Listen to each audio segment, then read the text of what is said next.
The BBC's DJ Sideman has quit his job. Sideman or Sideman? DJ Sideman.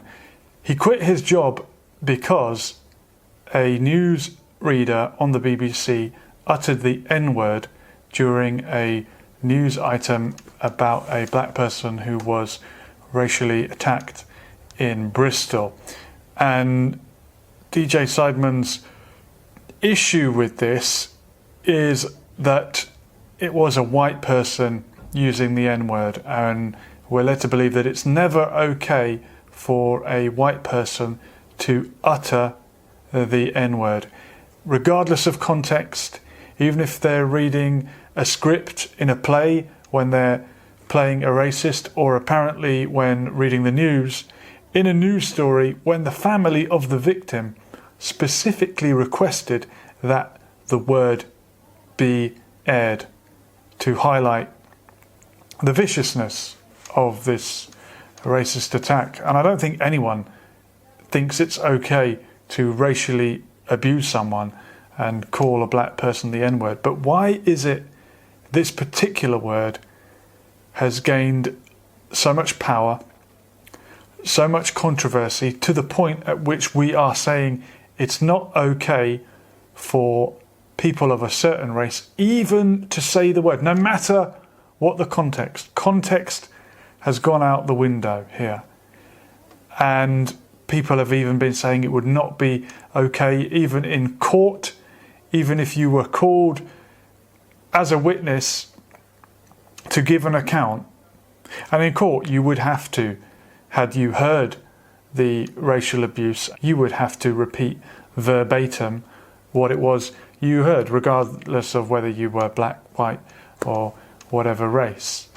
And I've been in situations where I have had to write up an incident.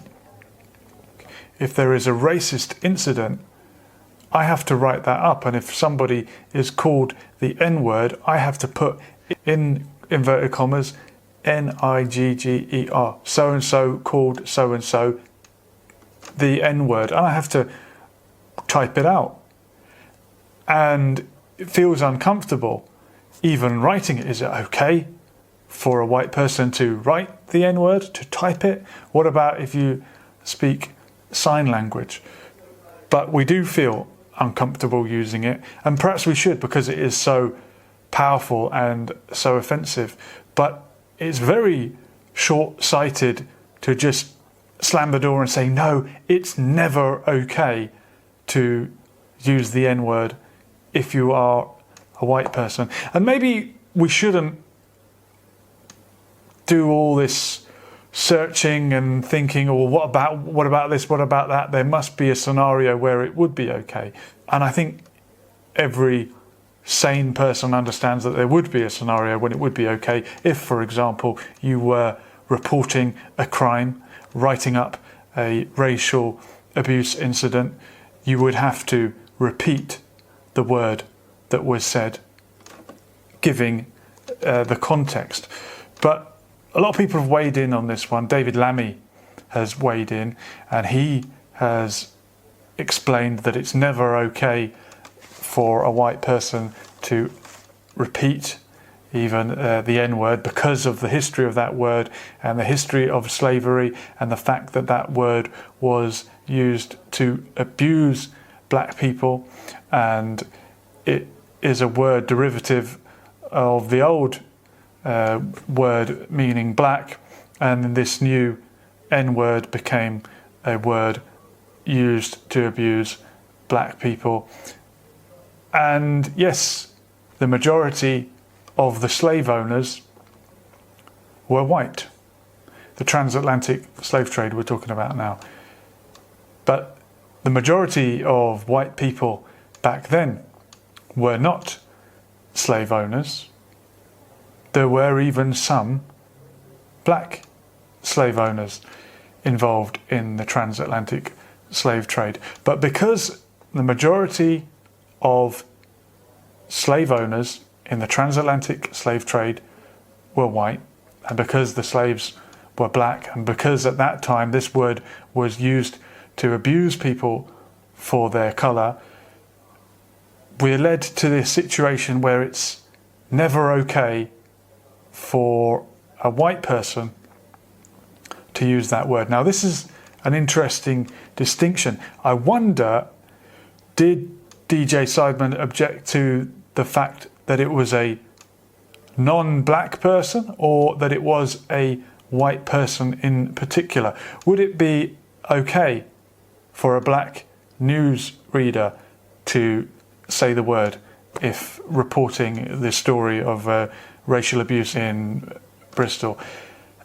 I mean, on radio, one of the benefits of radio is that you don't necessarily know the race of the person reporting the story. But I wonder, was it an objection to a white person saying it, or just a non-black person? Because it is a word that some people in the black community have tried to reclaim and own it and sort of turn it on its head and flip it from being a term of abuse to a term of endearment between fellow black people, and having the right to use it is something that comes with being black, and certainly being white would preclude you from using it. But what if it was an Asian news reporter, a Chinese, South American, a Latin? There have been memorable incidents in America where non-black, non-white people, members of the Latin community, Hispanic, Latino, whatever you want to call them, who have used the word and tried to claim it as their own as well, and feeling some kind of an affinity, having come from a similar situation, having come from perhaps the ghetto, and there has been a certain backlash from black people saying, well, no, this is only a black word, only to be used by members of the black community. And there are others that say, no, if you are adopting hip-hop culture, if you are adopting rap culture, then maybe you can also have some ownership of the word. So it would be interesting to find out from this DJ whether it was the fact it was a white person or the fact that it was a non-black person. Would it be okay for, I don't know, someone of an Arab background to utter the N-word? Because there were many Arab slave owners also, and shamefully there still are today in Libya, in Africa, in North Africa.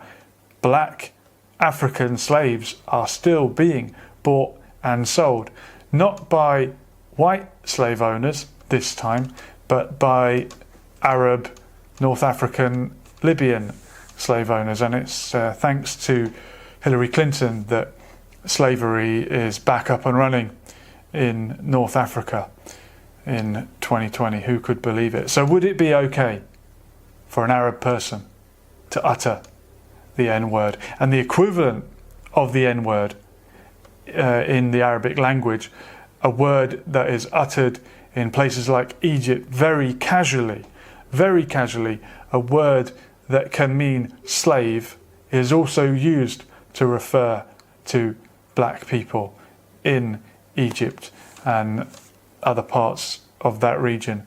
So I wonder how DJ Sideman would feel about that, but maybe the Arab world and the Middle East need to sort their own problems out, sort their own region out, stop their own slavery in Libya when they get around to it, and maybe we need to keep our own house in order. So maybe it's understandable that there's this backlash to something that was said on the BBC, and the BBC have apologised.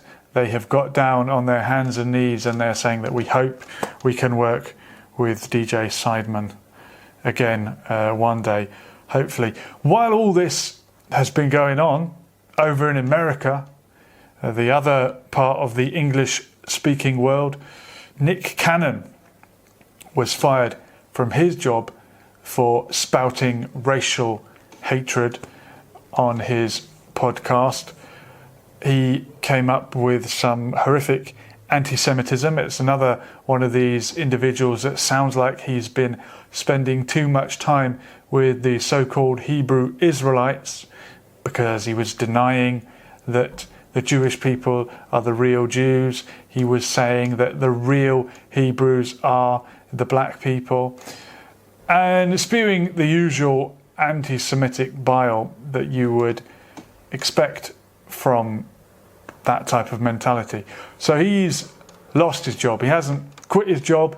He was fired, and perhaps rightly so, perhaps. But it was very funny to read that Nick Cannon has discovered that he is of a Jewish background after all. So all is forgiven. He can talk about Jewish people. He can mouth off and be anti-Semitic, because apparently he is one. He found out that his great-grandfather was a Spanish rabbi, a member of the Sephardic Jewish community. My goodness, he must have done some digging in the old family album. I mean, that's clutching at straws, isn't it? Does that make it okay? He's obviously trying to backtrack on what he said. He hasn't come out and apologised entirely, but he's saying it was difficult for my family because we're of a Jewish background. And I just wonder if this newsreader on the BBC radio who read this story about the racial attack in Bristol and quoted the N-word, maybe if she does some digging in her family tree and finds out that she's actually got a black ancestor, I don't know, maybe a great-grandfather who was black, will that make it okay? Will it be all is forgiven, you're one of us? I wonder.